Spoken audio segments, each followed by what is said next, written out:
Well, good afternoon, everybody. Thank you for joining us today. 2 years ago, then Speaker Pelosi told Americans, we have to pass this bill so we can find out what is in it. 2 years have passed, and here is what we know about their law. It's making things worse.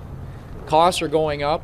We know now that it's going to be over $300 billion in additional costs for people to get coverage around this country.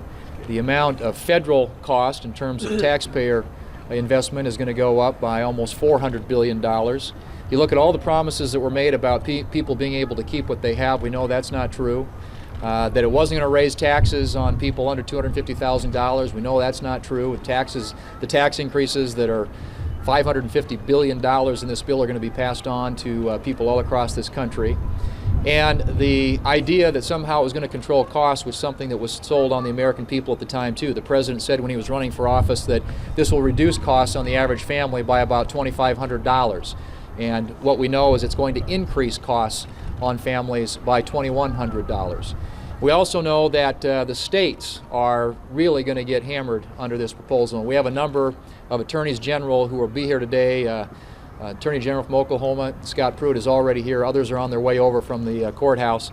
But they're the ones who are going to be dealing with the states with the additional mandates and additional costs that are being passed on. 24.7 million more people are going to have to be covered under Medicaid, and that's going to drive up state budgets, depriving states of the resources that they need to fulfill the responsibilities that they have to their citizens, like law enforcement and education and other things. And so this is a series of promises made, promises broken.